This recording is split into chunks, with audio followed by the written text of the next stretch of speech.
Flosstube. I know it's been a long while. It's actually been 8 months since I last recorded, and as it happens, I only did record one video last year. I know last year was very hectic, and this year is turning out the same. I think after my last video, I had hoped to get back, but I then focused on just the one piece that I started and finished before the Christmas holidays to gift. So that was my focus. And then this year I have had a start and a finish. A start that I started in the week of Christmas, I think a couple of days before Christmas, and finished last week, which is an extremely small piece to have taken that long. And as you will see, I have worked on a few other pieces, mostly at the start of the year.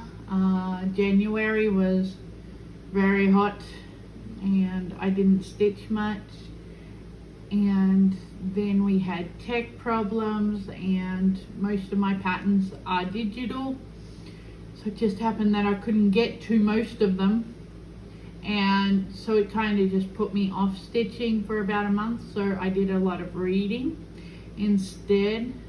There was a lot of popular books going around that I decided to take the chance to actually read, and quite enjoyed the month of reading, and because I will try to fit in some more Audible books while I'm stitching now.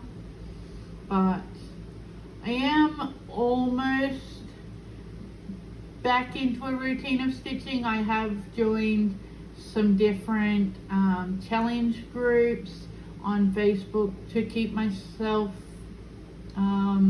accountable, but even that I've had to put off for this week because this week is way too hectic.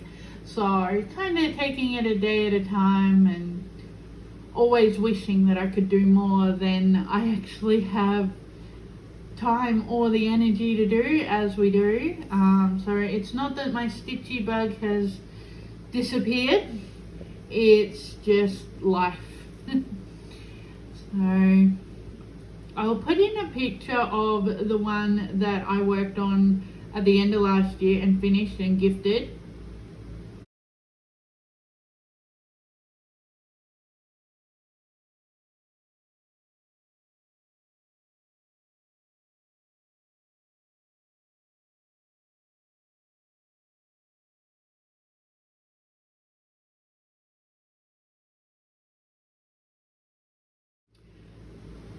It was a gift for an associate and is written in Punjabi. It's a saying, a Punjabi saying,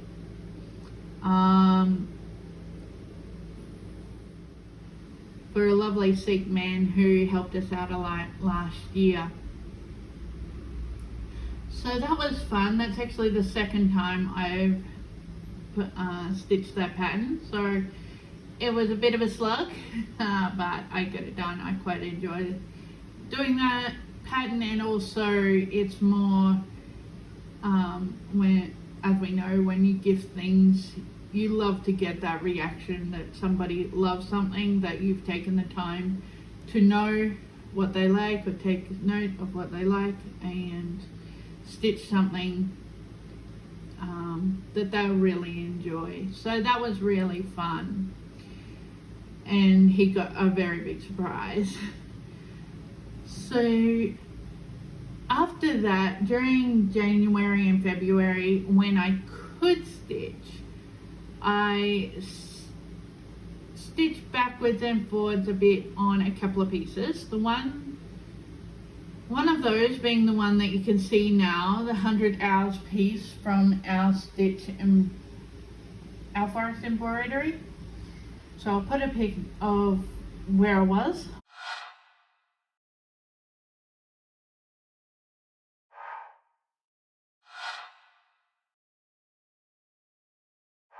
on that and try to fit it in here.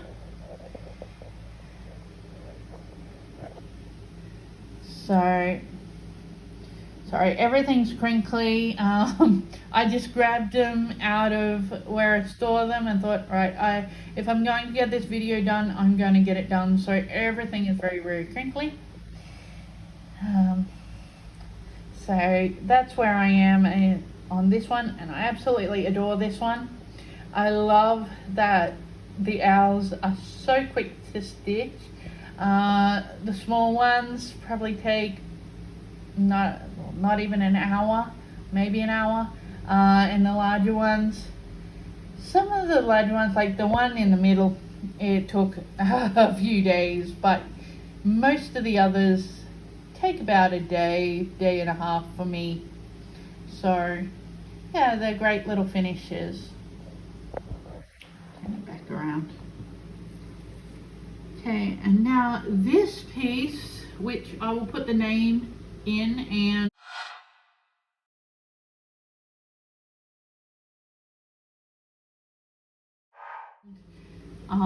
the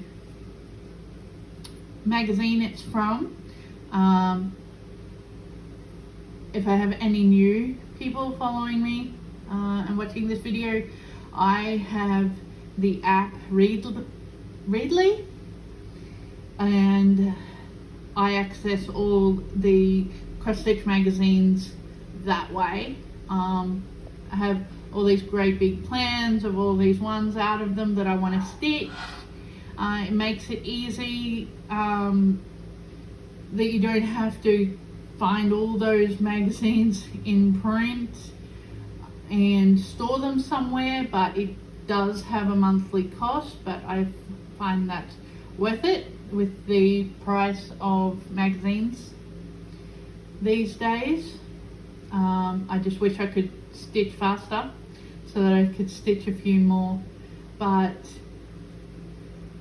this one, again, I love this one. This is my first piece that I'm stitching that have the new DMC colors in it. So if I remember rightly, I am using the CXC threads, as I do have two full collections of CXC, being that I can afford them, but I have bought the new DMC colors ready for this piece, and hopefully many more to come. And here's my start and finish for this year. I think, as I mentioned, I started it Christmas week, so it was started last year, finished last week.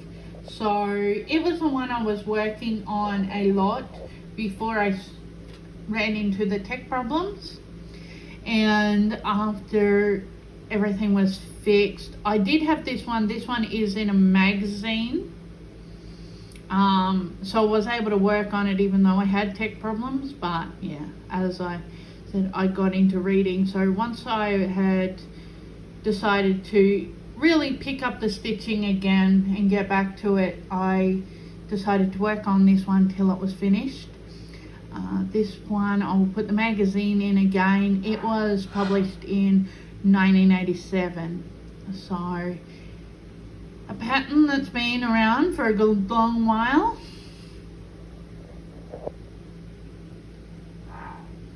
And now the two whips I'm working on, I have been working on this one a lot, of course, since the end of February.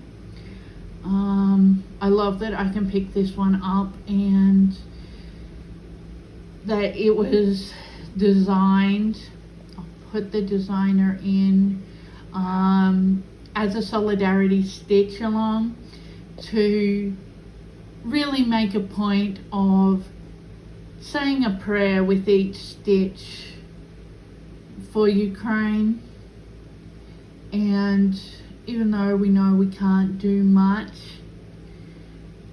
ourselves just as one person, but we can pray or send our good vibes or whatever our faith has, that we can do that and hope that the world can come together in helping them not only get through this, but then to rebuild. I can't imagine the pain and the suffering and the loss, and not only of lives, which is the worst, but then having to go back and try to rebuild. So I have been working on this one a lot slower stitcher than a lot. I know that a lot have finished this one, and I do have a lot of other Ukraine stitch patterns that are coming to go into rotation once I get to it. I'm just trying to get some work on some of my whips since my stitching has been so on and off. So I thought I'll try and get some work on some of the things that I've already started first. And my pull-a-vaughan, I was working on it at the start of the year. I'll put a picture in of where it was when you last saw it.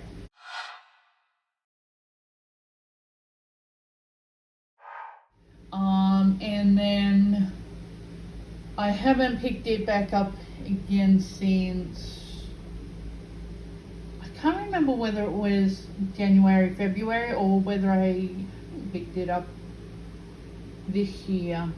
I'll put that in. So I'm about to pick it back up again. It's been definitely calling out to me.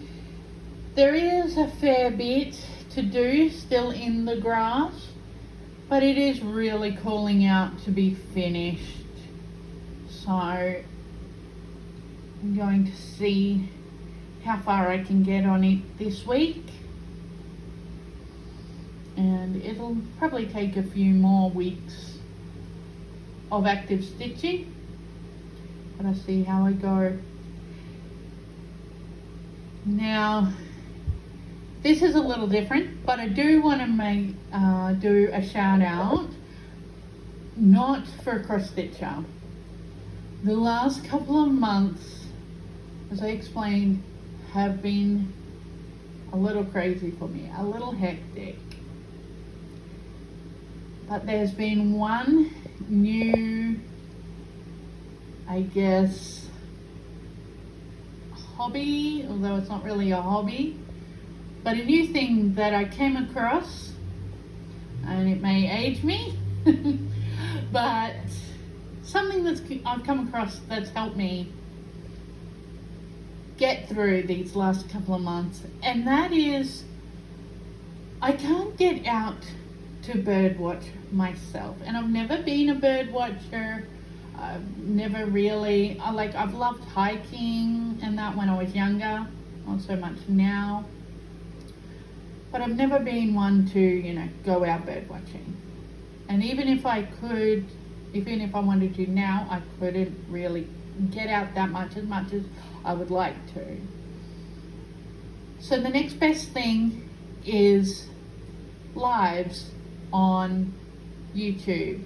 A lot of people do have live feeds of their bird feeder or of their forest area in the back of their house or somewhere that they've been given permission to put a bird feeder or just put a camera to watch the wildlife.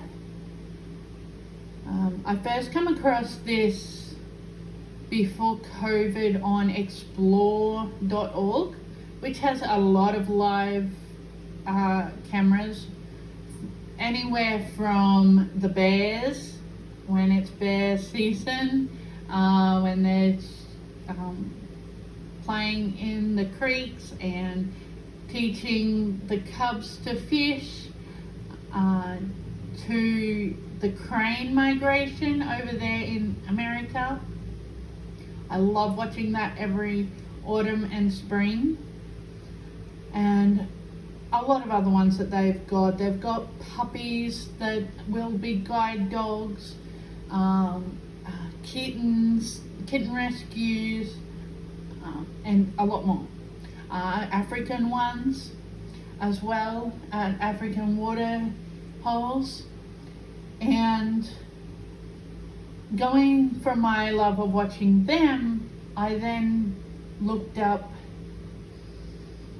live streams or what there was on YouTube for bird watching, and found just this whole other corner of YouTube, and I've absolutely loved it.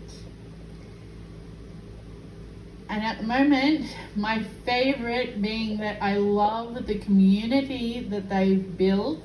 I love the chat, in the live chat.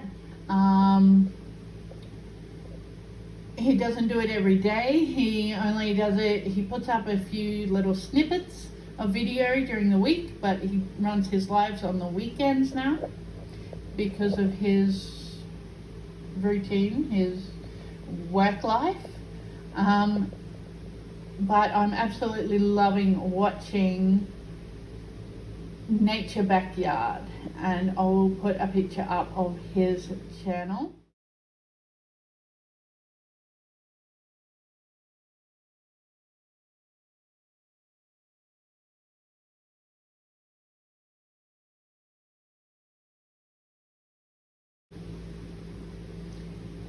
So yeah, I've really just enjoyed chatting and getting to know the ones that do watch his channel, and it's absolutely beautiful. It's not much, it's just a shot of the bird feeder and water feature in his backyard, but you get to see all the different birds that come to feed and hear the neighbor's rooster, which we were worried on Easter because the rooster wasn't crowing, and we were a bit worried that he'd been eaten for Easter Friday or was in the pot for Easter Sunday. But he woke up just a little late. We're like, oh, he is alive. So I had to give them a shout out. And yeah, that's all for now, and hopefully, I would say I hope to be back. I hope life does slow down a little now as the weather gets cooler and I'm able to focus a lot more on my stitching. I hope you've all had a great start to your year. I know that it's been hard for everybody coming out of COVID and now being hit with this war. Even if you're not personally affected, everybody in a way is affected mentally, emotionally, psychologically, and as I said, I